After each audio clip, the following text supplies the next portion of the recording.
né? Então, o nosso assunto hoje é quem está de pé, olha que não caia, né? É bem posto, porque é do versículo 12, se você olhar aí no versículo 12, né? Aquele, pois, que cuida está de pé, olha que não caia. Nossa história hoje tem muito a ver com a história da semana passada, né? A passagem de hoje, ela está intimamente ligada à passagem final do capítulo 9. Por quê? Porque o capítulo 9 fala de uma corrida. Então, lembrado que o apóstolo Paulo falou da corrida? Se você voltar só um pouquinho aí no capítulo 9, né? Você vai ver o quê? Ele vai ver que Paulo disse assim, versículo 24, não sabeis vós que os que correm no estádio, na verdade correm, mas só um leva o prêmio, correi de tal maneira que os alcanceis. Então, a primeira coisa que ele fez foi dizer o seguinte, olha, corra muito, corra para vencer. né? Foi isso a nossa lição a semana passada, dessa corrida cristã, quando Paulo fala, olha, nós precisamos entrar nessa corrida para sermos vencedores, corra com propósito. Paulo fala, olha, eu não corro sem meta, né? A meta dele, meus irmãos, ele disse, eu quero levar o evangelho para o maior número de pessoas possíveis. Ele fez tudo que ele podia, que estava nas suas forças, na bondade de Deus. Ele disse, olha, eu vou fazer isso, né? Vença os obstáculos, tem adversários nessa corrida. Ou você vai achar que numa corrida, né? Você sabe que uma vez eles estavam entrevistando um grande piloto, que foi 3 vezes campeão mundial, né? Mas falaram assim para ele, quais foram os seus grandes adversários? Assim, todos eram meus adversários, mas tinha alguns que eles, assim, não era só adversário, né? Eles jogavam o carro em cima de você, então isso aí é diferente. Veja, meus irmãos, nós temos adversários nessa corrida, você mesmo não pode ser seu próprio adversário nessa corrida, não se desanime, né? Há barreiras postas pelo inimigo, situação que você vai ter que passar por cima, lembra das muralhas lá de Jericó? Como é que eu vou fazer? Eu não consigo, meu pé não consegue pular. Pode deixar que Deus abaixa a muralha e você pula do mesmo jeito. Então, Deus está ali para te abençoar, e há armadilhas escondidas, né? Ali Satanás é muito astuto. Vamos fazer o seguinte, né? Vamos colocar uma pedra aqui, vamos colocar um espinho aqui, vamos colocar um parafuso para furar o pneu dele. Nessa corrida, eu lembro quando eu era criança, acho que os irmãos mais assim, mais da minha idade, né? Eu já estou com 55 anos, vão poder lembrar. Quando eu era criança, tinha uma corrida que chamava Corrida Maluca, né? Lembra da Corrida Maluca, né? Aí tinha um lá que era maldoso, não sei se vocês lembram, o tal do Tião Gavião, né? Tião Gavião, ele podia ganhar todas as corridas, mas o que ele fazia? Ele soltava prego na estrada, né? Ele colocava uns negócios lá para a pessoa trombar os carrinhos dele, o tempo todo fazendo alguma coisa para atrapalhar o outro, né? Pagava lá o cachorrinho dele lá, né? O Mucle, né? Para serrar alguma coisa, para destruir. Para que isso, né? Mas nos lembra bem a figura do inimigo, que é Satanás. Você tentando correr e ser um vencedor. Por que eu tenho que ser um vencedor? Porque foi Deus que disse que nós somos mais que vencedores por Cristo Jesus. Então, você correndo para ser um vencedor, e lá está o inimigo, e põe pedra, e põe prego, sabe? E tenta serrar a sua roda, ele não vai parar. Então, irmãos, é nesse sentido que Paulo está falando dessa corrida. Agora, parece que ele acabou com o assunto, ele não acabou com o assunto. O capítulo 10, ele também entra nessa questão, né? Qual que é o nosso assunto hoje, né? Ele descreve uma geração que correu. Não era uma corrida assim, para ser tão comprida, acabou sendo uma corrida extensa, né? Aqui está falando dos israelitas, do capítulo 1, do versículo 1 até o versículo 11, você vê que o apóstolo Paulo, ele vai falar daquela corrida dos israelitas, que eles saíram, ponto de partida, Egito, tá? Ponto de chegada, terra prometida, Canaã. Vocês estão vendo a imagem? Ele começa a falar de corrida, e depois ele fala de uma corrida real que aconteceu lá na palavra de Deus, aconteceu nas escrituras, houve corredores, e aí ele tem que dizer a maioria dessas pessoas, a maioria desses corredores, eles não conseguiram completar a corrida. É isso que ele fala nesse começo, nesses versículos. Então, meus irmãos, o exemplo é eles. E por que que eles falharam? Bem, ele menciona 4, 5 coisas aqui, que vai desde a idolatria até a murmuração. Por isso que ele aconselha, lá no versículo 12, para uma pessoa correr, ele tem que estar de pé. Ele tem que estar correndo, andando, não é assim? Tem que estar de pé. Se você pensar na corrida grega, era fundamental a pessoa estar de pé. Por que que era fundamental? Porque ele estava lá em cima, meus irmãos, daquela carrocinha, e está lá, né, ele está dirigindo aquela carrocinha. Eles dirigiam de que jeito? De pé. Está lá, dirigindo aquela carroça de pé lá, que nem aquele filme Ben-Hur, né? Aquilo que é uma corrida grega, sabe? Correndo, correndo, correndo naquelas curvas, né? E o adversário querendo derrubar ele o tempo todo. Fique de pé, fique lá de pé, né? Então Paulo está dizendo, nessa corrida, você fique de pé. Mas olha, quem está de pé, o quê? Olha, que não caia. É o orgulho, né? A soberba. Eu estou de pé. Então, preste atenção. Está de pé? Deus te abençoe. Mas preste muito atenção para você não cair. Então, vamos começar aqui, meus irmãos. Olha o que ele diz ali, né? Lutar, lutar, lutar até vencer. Os desafios da vida cristã, né?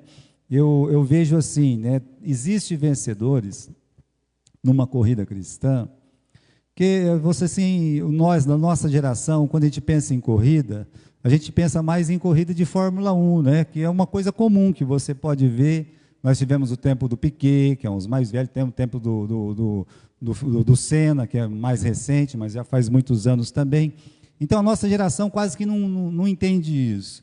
Mas quantas vezes, por exemplo, aquele que começou, ele saiu na frente, né? Saiu para vencer, e aconteceu alguma coisa no meio do caminho, e ele não conseguiu chegar, ele não conseguiu terminar a corrida.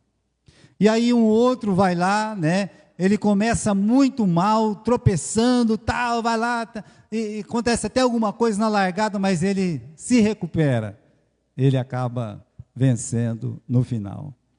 Depois você vê aqueles que sai bem, no meio do caminho se atrapalha todo, aconteceu alguma coisa, roda, né? Mas ele ainda vai e consegue terminar bem. Então são muitas situações, né, numa corrida. A pessoa aceita Jesus Cristo como Salvador, pode ser que a pessoa vai que nem uma bala, né? No começo ele sai, ele dispara, e quantas vezes acontece isso? Jesus fala na parábola do semeador, aceitou Jesus com grande alegria, não é assim que Jesus fala? Mas aí vem o sol e já fica lá, murcho, calma. Primeira coisa que acontece, eu não vou mais, não, tá bom, né? Esses corredores aí ficaram pelo meio do caminho, né? Eles ficaram pelo meio do caminho. Muitas pessoas entregam a vida para Jesus, começam bem, lá no final acontece alguma coisa, e pega uma raiva de tudo que acontece na vida espiritual, a pessoa fica uma pessoa murmuradora, angustiante até de ouvir, chega a ser difícil ficar perto da pessoa. Por quê? Porque ela perde o seu primeiro amor, perdeu a alegria da salvação, do amor a Jesus. E existem aquelas pessoas também que começam bem, né? Se atrapalham todo pelo meio do caminho, mas pela humildade, porque se humilham diante de Deus, eles vão terminar bem. Tem um versículo aqui, meus irmãos, que diz, é melhor você ver o fim das coisas do que o começo delas. Eclesiastes, capítulo 7, e versículo 8. Veja o fim, sempre veja o fim. Às vezes a gente vê, né, um jovem que se atrapalha e está lá, acontece alguma coisa com ele, todos nós vamos malhando, né? De repente esse jovem, ele se volta novamente para Jesus, né? E aí a vida dele começa a apontar sempre para as coisas espirituais, termina bem. Então, é bom começar bem, é maravilhoso, né? Mas como é que essa pessoa, ela vai terminar? Eu lembro os irmãos que Ló começou junto com Abraão, mas ele não terminou como Abraão, né? Pelas escolhas que ele fez na vida dele. Então, irmãos, é melhor ver o fim das coisas do que o começo delas. Melhor o paciente do que o de espírito vaidoso. Por quê? Porque numa corrida tem que ter muita paciência. Paciência. Muita, mas muita paciência, né? Entrevistaram o Alan Prost uma vez, né? Entrevista com ele. Ei, Alan Prost, me diga uma coisa, quem que você queria enfrentar de novo numa corrida, né?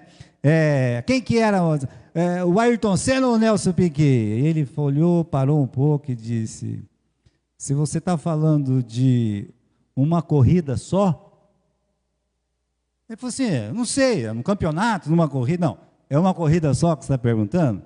Porque se for numa corrida só, eu prefiro não enfrentar o Senna. Mas se for num campeonato, eu não quero enfrentar mais o Nelson Piquet, né?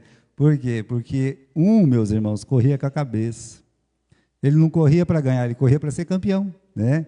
Por isso tinha o carro pior e acabava sendo campeão, né? Assim, numa corrida eu até podia perder para o Senna, mas eu perdi 2 ou 3 campeonatos, ele perdeu para o Nelson Piquet. Então aquilo foi marcado no coração dele, né? Ele falou assim, numa corrida. Meus irmãos, numa corrida não, num campeonato. Na verdade, a nossa corrida é um campeonato, né?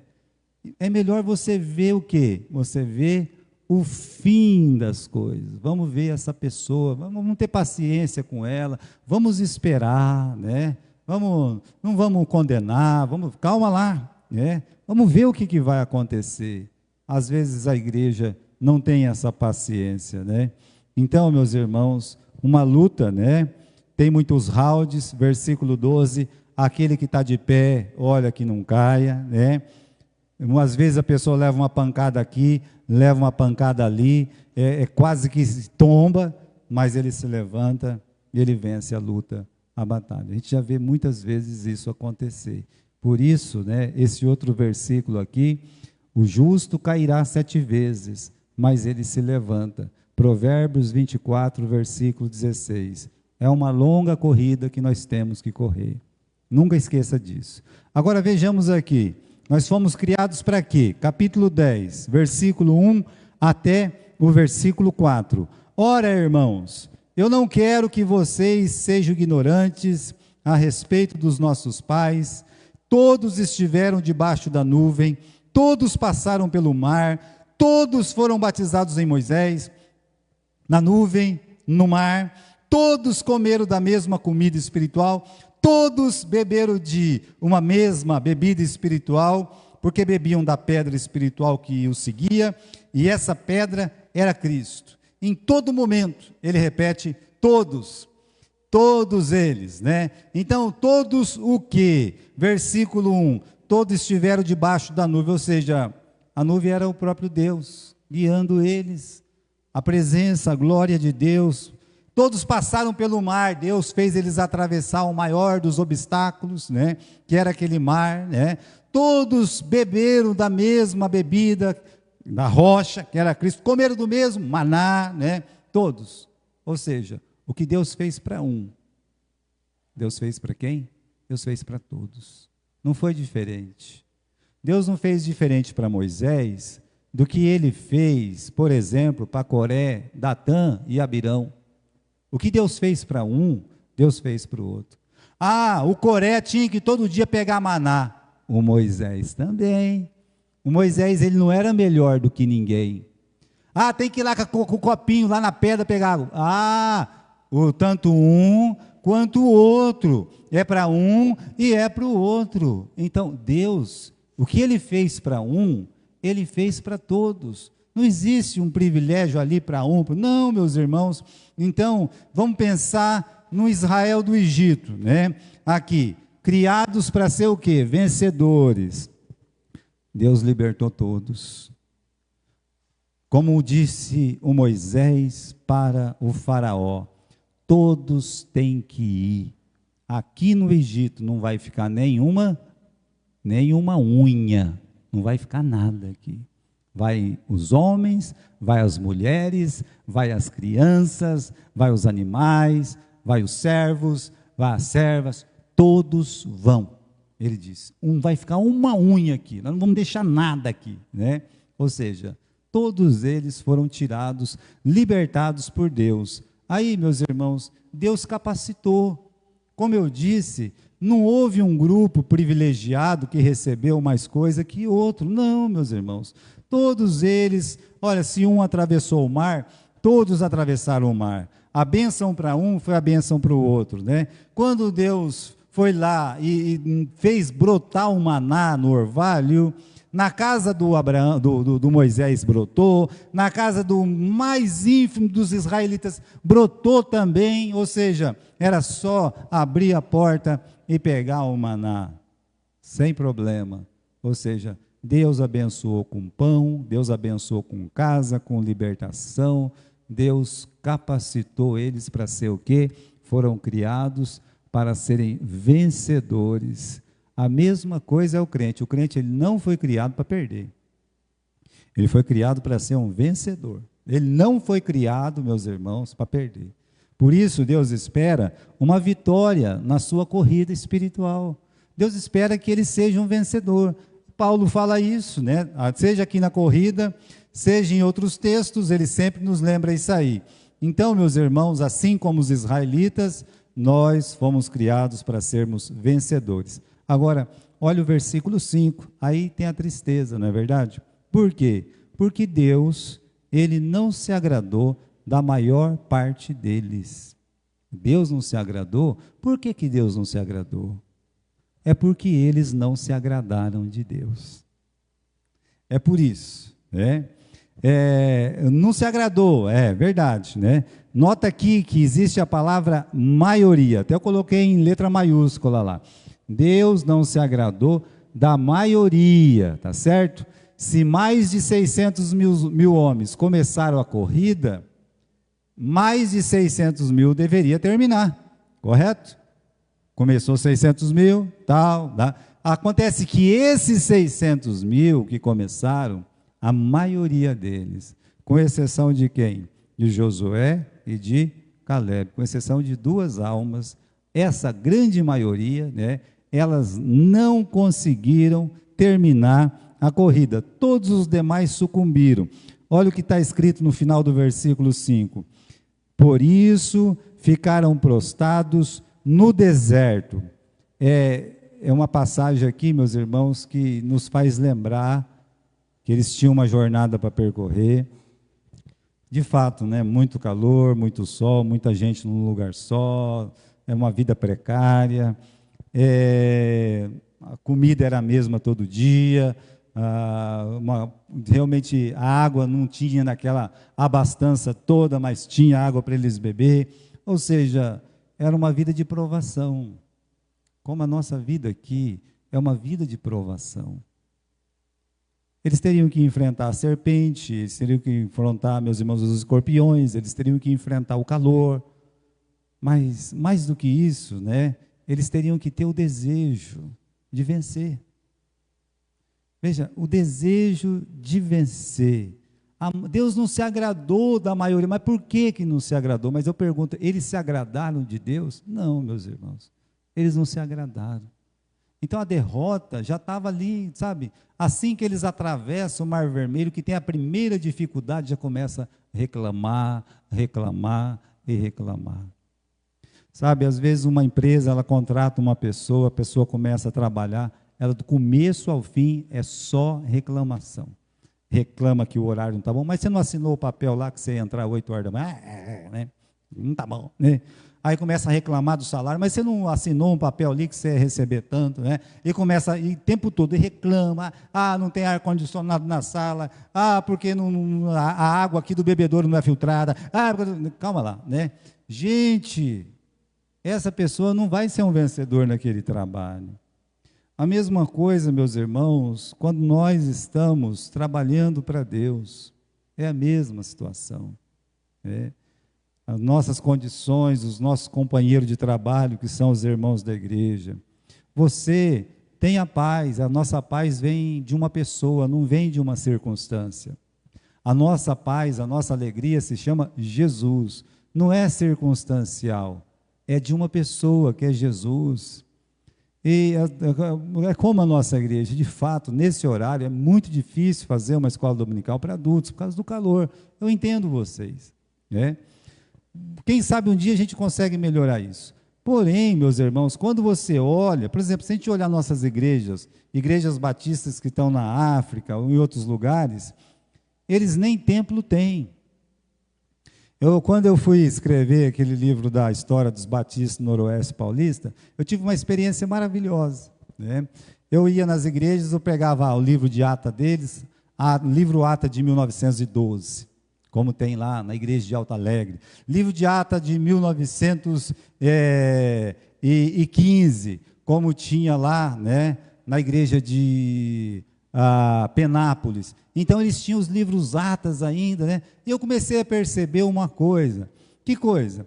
É que as sessões, o culto, tudo se dava tipo assim, 10h30, 11 horas da manhã.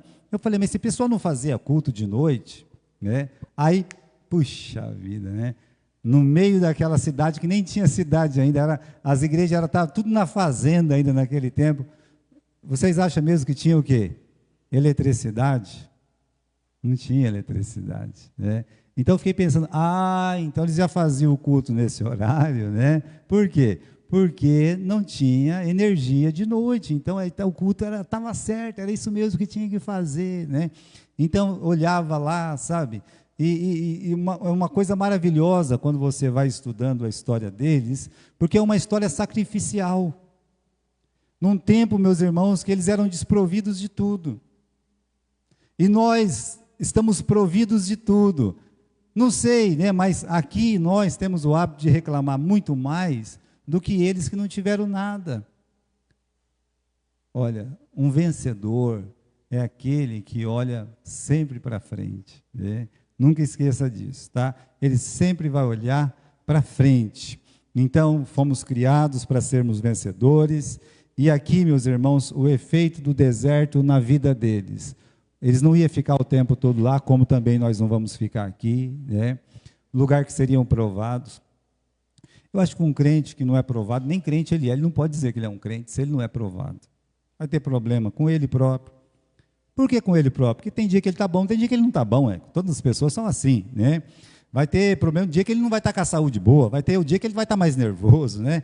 Então ele vai ter que tratar isso com os frutos do Espírito, que é amor, que é paz, que é alegria, que é temperança, que é domínio próprio, não é assim? Então eu vou olhar para o meu problema e vou tentar tratar através do fruto do Espírito Santo. Vamos lutar, né?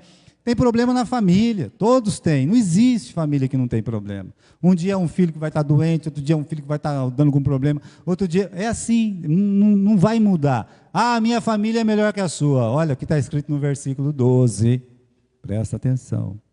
Aquele que está de pé, olha lá, não esqueça disso, né? Então nós vamos ser provados, está cheio de conflito, de desafio, de sofrimento, né? Mas tudo que eles precisavam fazer, meus irmãos queridos, era caminhar, era não parar. Já pensou se eles caminhando até a cidade, até a terra de Canaã, parasse, recebesse a palavra, ficaram 1 ano lá debaixo do Monte Sinai, e quando Deus disse, peça que o povo marcha, e eles começassem a marchar, e só continuassem marchando, em 40 dias eles estariam em Canaã. Só isso. Estava pertinho. Né? Chegar lá, dava a volta pelo monte, chegava lá. A partir do momento que eles colocaram o pé na estrada, quando você lê o capítulo 10, 11 de Números, você vê que eles assim que colocou o pé na estrada, é dito que houve o quê? Um murmúrio, um bochicho. A gente está com saudade do Egito. Estão olhando para onde? Estão olhando para trás. Então, como é que eles vão vencer essa corrida? Não tinha jeito de vencer. Colocaram o pé na estrada, mas não colocaram o rosto para frente, colocaram o rosto para trás. Então, meus irmãos, tudo que a gente precisa fazer é caminhar, né? E aí é dito que Deus não se agradou porque eles não se agradaram. Eles tinham mais vontade de voltar para o Egito do que ter os pés em Canaã.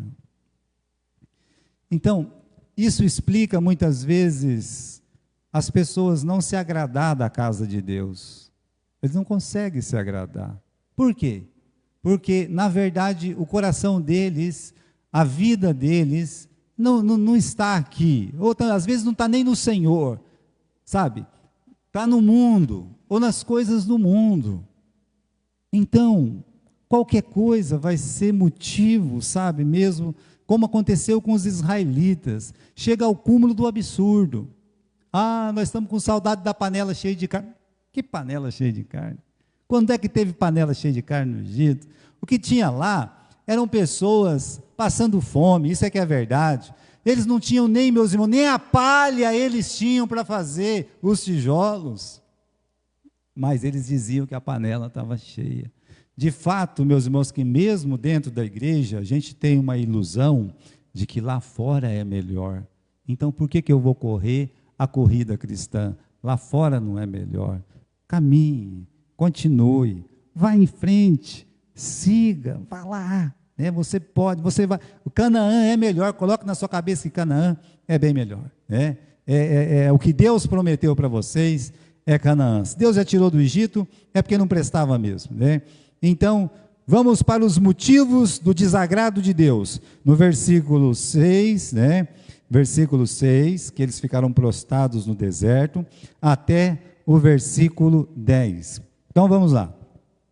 E estas coisas foram feitas em figura ou exemplo. Primeiro, não cobicemos as coisas más. É a primeira coisa que aconteceu. De fato, eles deixaram de olhar para Canaã e passaram a olhar para trás, para o Egito, e cobiçaram as coisas más. As coisas más, meus irmãos, era o antigo modo de vida, sabe? Que era uma miséria. Onde já se viu, quando você olha para trás, vamos abrir rapidamente no livro de Números, no capítulo 11, vamos lá comigo, Livro de Números, capítulo 11, que diz assim, olha só, então no capítulo 10, eles recomeçam a caminhar para Canaã, depois de uma parada de 1 ano lá, debaixo do Monte Sinai, e no versículo 1 do capítulo 11, aconteceu que reclamou o povo, falando que era mal aos ouvidos do Senhor. Olha só, começaram a colocar o pé e começaram a reclamar. Aí você vê que essa pessoa não vai terminar a corrida. Uma hora ou outra vai acontecer alguma coisa, esse reclame nunca é de Deus, Então eles estão lá reclamando, e depois, meus irmãos, como segue a passagem aqui, aconteceram algumas coisas. Veja o versículo 4, o vulgo que estava no meio deles, começou a ter um grande desejo, pelo que os filhos de Israel começaram a chorar, e disseram, quem que vai dar carne para nós comer, Lembrando dos peixes que no Egito comias de graça, dos pepinos, do melão, dos porros, de cebola, de alho, agora nossa alma se seca, não tem coisa nenhuma aqui, senão esse maná. Olha aí, O que Deus deu não prestava mais, as coisas de Deus não tinham mais valor. Oxalá, meus irmãos, a gente pudesse se agradar do maná. E tem uma coisa, que Satanás, ele é uma figura, como o apóstolo Paulo fala, ele se transfigura em anjo de luz. Tudo, vacas de Bazã, como o profeta Amós, ele declara. A vaca, no sítio do meu avô, nós tínhamos a cultura leiteira, então, meu avô tinha que colocar, sabe, uma forquilha, irmão Alcides, aquela forquilha que colocava lá. Por que eles colocavam, irmão Alcides? Por que quer atravessar a cerca? Por que eles querem atravessar a cerca, irmão Alcides? E ele está mais verde do outro lado? Não está mais verde, não é verdade? Mas aí, uma vez o pastor João disse o seguinte, a vaca olha para baixo, ela vê um pouco de mato, ela vê um pouco de terra. Não é assim quando você olha para baixo do mato? Tem mato, tem terra, tem mato, tem terra. Aí você olha de longe assim, você só vê o quê? Você só vê mato. Não, lá está melhor, não está melhor. Por isso existe a vaca de Bazã, nesse sentido. Olha, correr, você não fica olhando para os lados, você não fica olhando para trás, olha para frente, se contenta com aquele maná, com aquela água que Deus está dando, faça isso para o seu bem espiritual, não cobice as coisas mais, né? Então, meus irmãos, primeiro, cobiçar, segundo, a idolatria. Bom, vocês conhecem a história do bezerro de ouro, então seria quase que perca de tempo, meus irmãos, a gente falar que aquele bezerro de ouro destruiu o coração e a mente de muitas pessoas. Pule esse, direito, né? Vamos para o próximo, que aqui você está, outra coisa, capítulo 10 e versículo 7, né? Eu estou errado aqui, eu estou lá no livro de Números, estou olhando aqui o versículo 7, não está batendo com o que eu estou vendo, né? Então vamos voltar lá, 1 Coríntios capítulo 10, vamos comigo lá, né? E vamos encontrar rapidamente o versículo aqui. Se eu tivesse marcado, né? Capítulo 10 e versículo 6.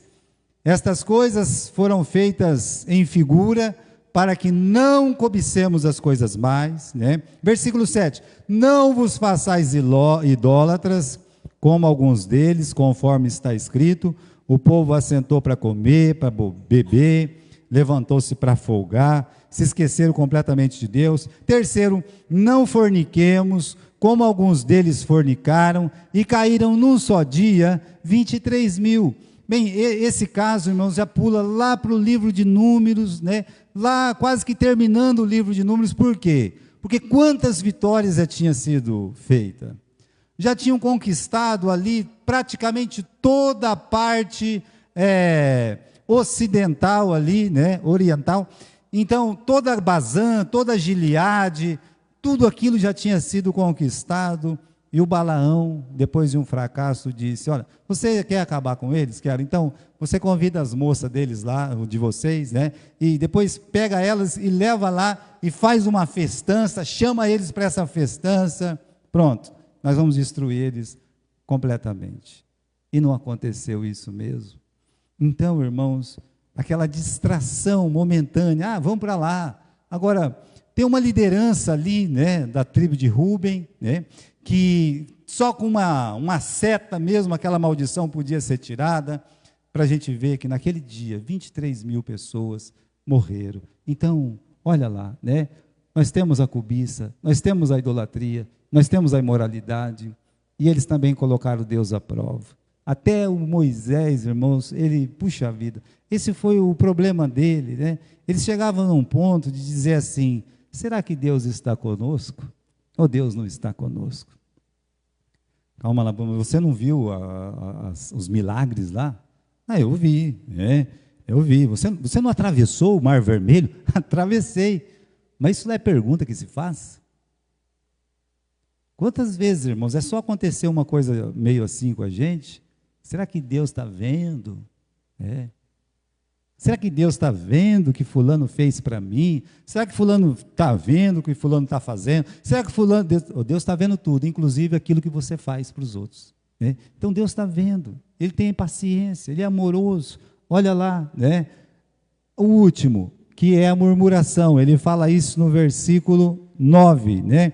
Ele diz assim, não tentemos a Cristo, como alguns deles tentaram e pereceram pelas serpentes, e não murmureis, como também alguns deles murmuraram e pereceram pelo destruidor.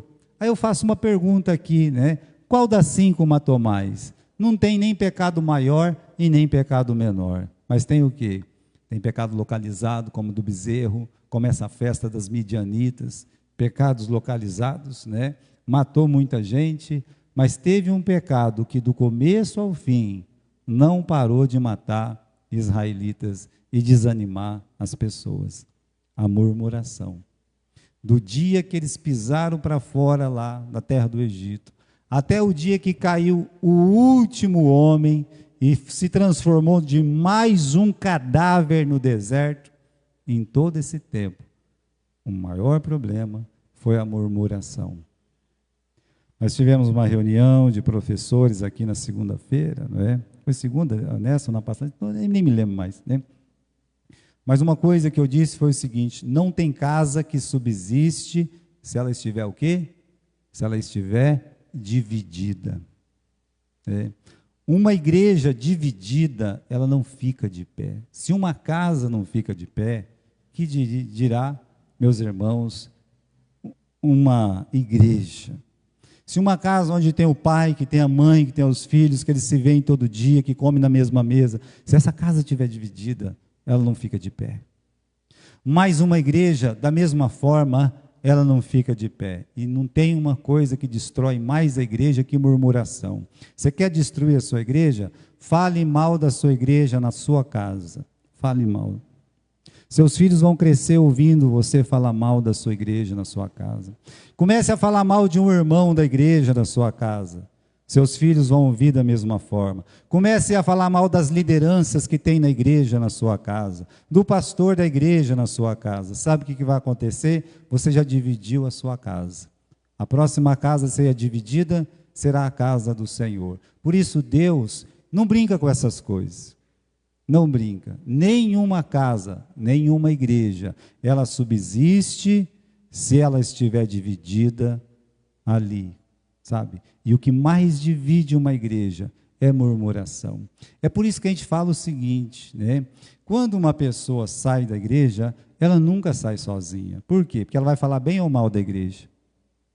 E aí, outras pessoas vão comprando a ideia. Se é verdadeira ou falsa, isso não interessa.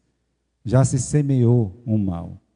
Veja, irmãos, que quando o autor de Hebreus, ele trata desse assunto, acho que a gente pode abrir no capítulo 3 de Hebreus, né?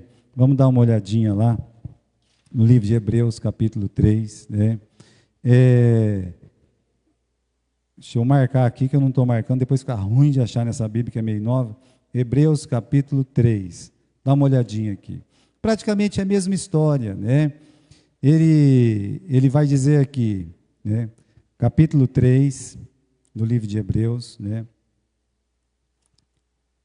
Versículo 7, ele diz assim: portanto, como diz o Espírito Santo, se ouvirdes a sua voz, não endureçais os vossos corações, como na provocação, no dia da tentação no deserto, onde vossos pais, eles me tentaram, e me provocaram, e viram por 40 anos as minhas maravilhas, mas eu me indignei contra esta geração. E eu disse: eles estão errando dentro do coração, eles não conhecem o meu caminho. Por isso eu jurei, não entrarei no meu repouso. Queridos irmãos, olhe bem, que nunca haja em qualquer de vós um coração mau e infiel para vos apartar do Deus vivo. Então, você pode ser usado para juntar, você pode ser usado para abençoar, mas você pode ser usado para dividir, e isso vai começar na sua casa. Irmãos, você é usado por Deus, suas palavras têm força. A Bíblia diz que a morte e a vida estão nas palavras. Às vezes, algumas famílias, elas veem tudo que Deus tem feito através da sua própria igreja.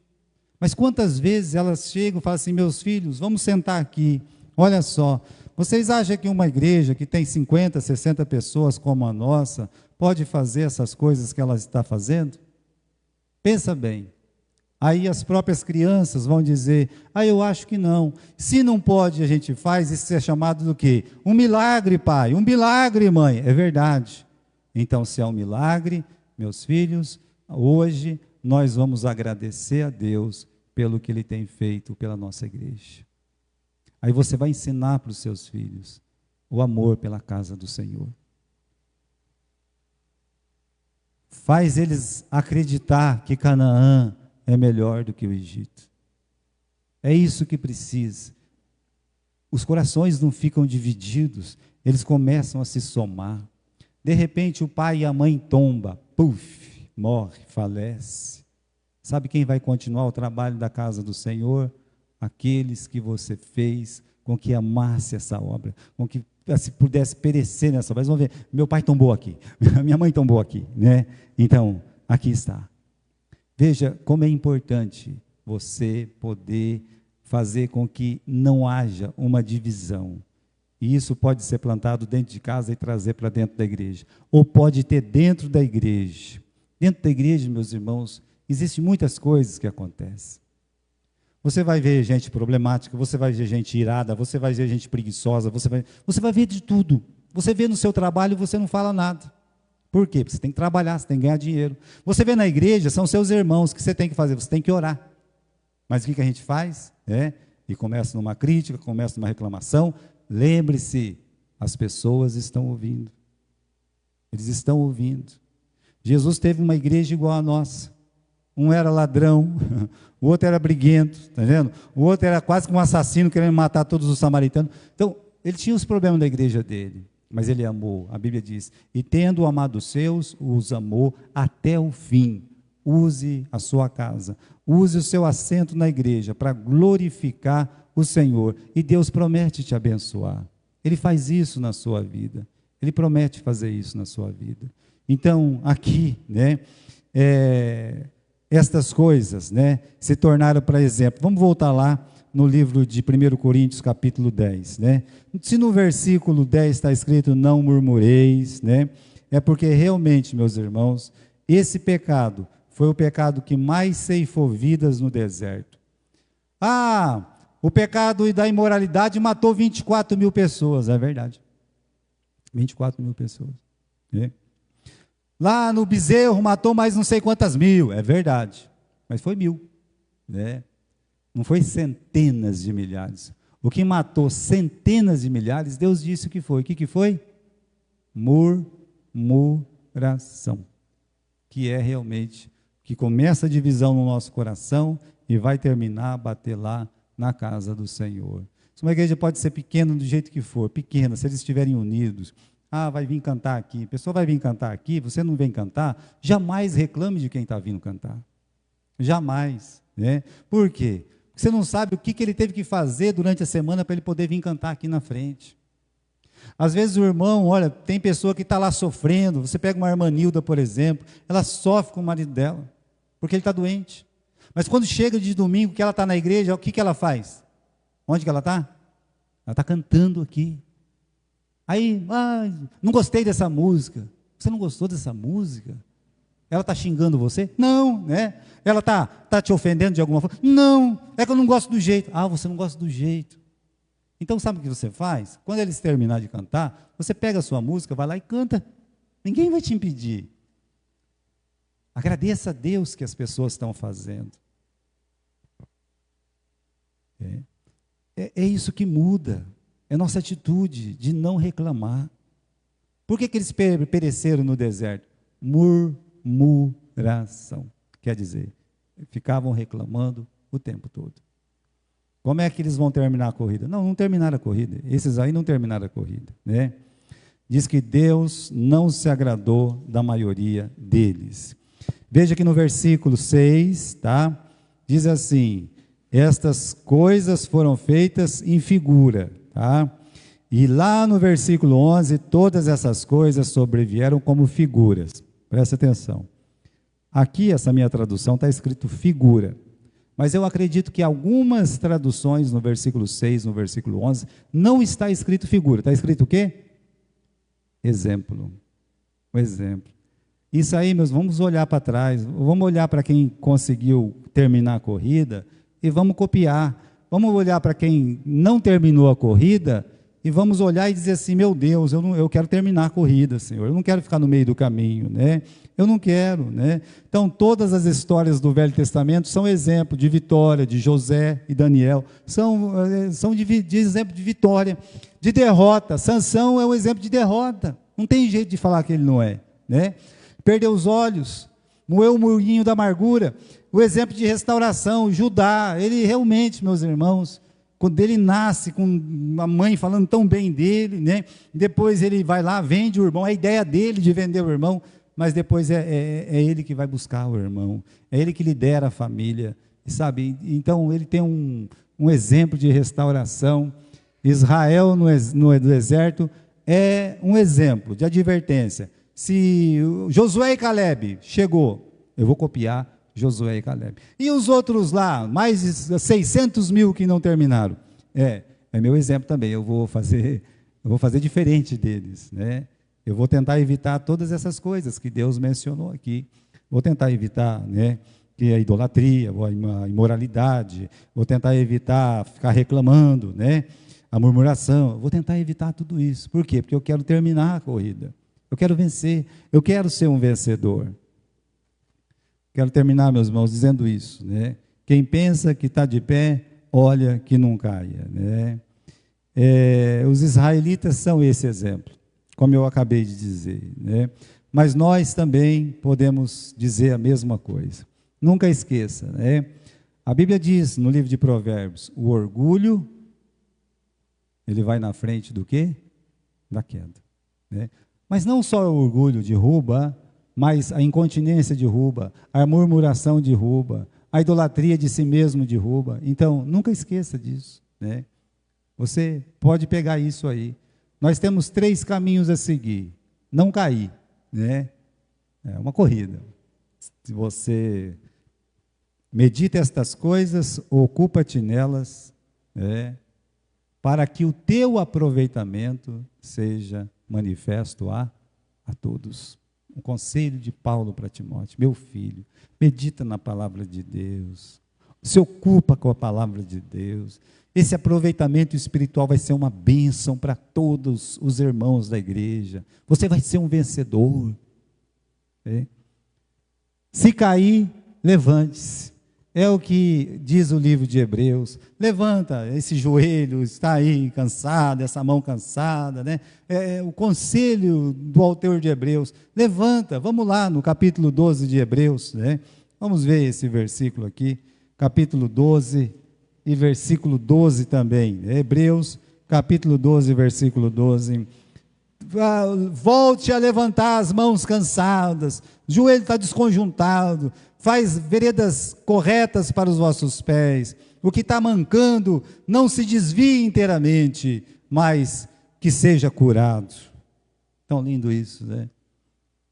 Está mancando, né? Você não caiu inteiramente ainda, né?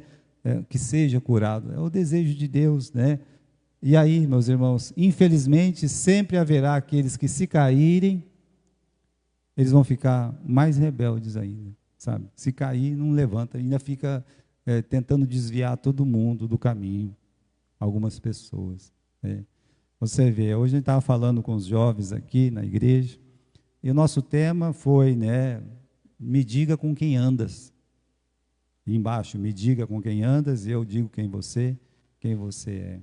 Escolha pessoas espirituais da sua igreja para você poder conversar, para você confessar os seus pecados, para você ler a Bíblia com eles, para você dividir problemas com eles, mas pessoas que sejam espirituais.